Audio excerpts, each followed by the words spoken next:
సందేశం పాఠ్యాంశంలో మనము కైవర్చ్యము 4 పద్యాలు చెప్పుకోవడం జరిగింది. ఈ పద్యాల నుంచి కైవర్చ్యం గురించి కొన్ని ప్రశ్నలు చెప్పుకుంటూ తర్వాతి పద్యాలు చెప్పుకుందాం.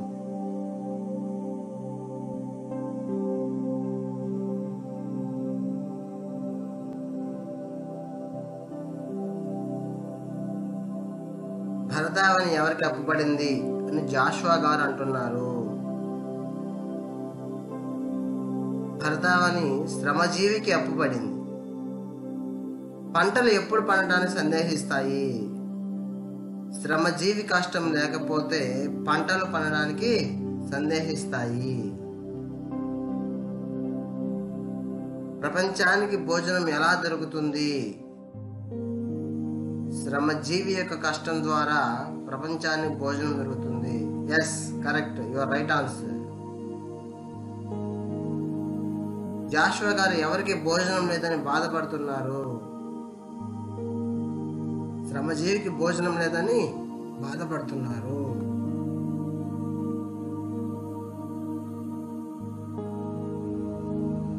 గుర్రం జాషువా గారు ఏ జిల్లాలో జన్మించారు? గుర్రం జాషువా గారు గుంటూరు జిల్లాలో జన్మించారు. మొదటి పద్యం. పామునకు పాలు చీమకు పంచదార మేపుకొనుచున్న కర్మ భూమిని జనించు ప్రాక్తనంబైన ధర్మదేవతకు కూడా ఉలికి పడు జబ్బు కలదు వీడున్న చోట. ఇక్కడ ఈ సనాతన భారతదేశంలో చీమకు పంచదార, పాముకు పాలు మేపుకునే ఈ కర్మభూమిలో ఈ శ్రమజీవి ఉన్న చోట ఈ భరతమాత కూడా ఉలికిపడే జబ్బు కలదు అని జాషువా గారు చెప్తూ ఉన్నారు. ఆనాటి అస్పృశ్యతను నిరసించాడు. భావాన్ని చూద్దాం. పాముకు పాలు చీమకు పంచదార పెట్టి ఈ కర్మభూమిలో పుట్టిన ధర్మదేవతకు కూడా ఇతడు ఉన్న చోట ఉలిక్కిపడే జబ్బు ఉంది. కష్టపడే వానికి విలువ లేకుండా పోయింది అని జాషువా గారు చాలా బాధపడుతూ ఉన్నారు.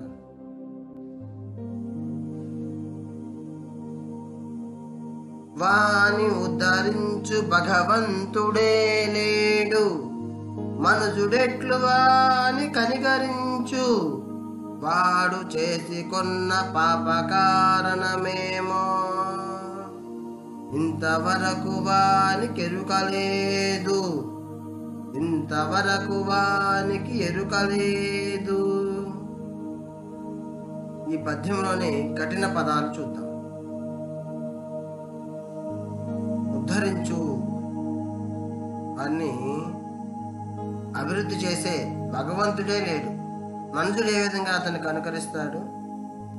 వాడు చేసుకున్న ఈ పాప కారణం ఏమిటో కానీ ఇంతవరకు అతనికి తెలియలేదు అని చెప్తూ ఉన్నారు.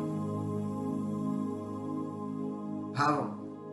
వాణ్ణి దేవుడే ఉద్ధరించకపోతే మనిషి ఎలా ఉద్ధరిస్తాడు? ఇన్ని కష్టాలు పడడానికి వాడు చేసుకున్న పాపం ఏమిటో వాడికే తెలియదు.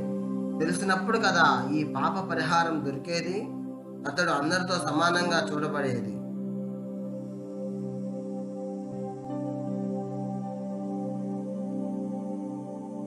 ఉదయమాది రక్తమూర్చి కష్టము చేసి ఇనుని సాగనంపి ఇల్లు చేరి ఉన్న గంజి ద్రావి ఒక్కనాడా పీద పక్క మీద మేను వాల్చియుండే.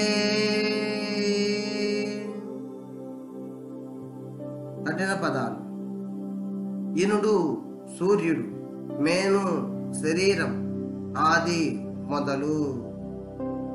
ఆ రైతు, ఆ శ్రమజీవి ఉదయం నుంచి రక్తం వచ్చి తన రక్తాన్ని ధారపోసి కష్టం చేసి ఆ ఇనుని ఆ సూర్యుడిని సాగనంపి అంటే సూర్యాస్తమయమే దాకా పనిచేసి ఇల్లు చేరి ఆ ఉన్న ఆ గంజి త్రాగి ఆ నులక మంచం మీద ఒకనాడు పడుకుంటున్నాడు. ఇప్పుడు ఏం జరిగిందయ్యా? మధ్య భావం చూద్దాం. తెల్లవారక ముందే నిద్రలేచి తన రక్తాన్ని మరిగించి సాయంత్రం వరకు ఎండలో కూర్చొని సేద్యం చేస్తాడు. 10 మందికి సాయపడతాడు. పొద్దు వాలిన తర్వాత ఇంటికి పోయి గుక్కడు గంజి తాగి పడుకుంటున్నాడు.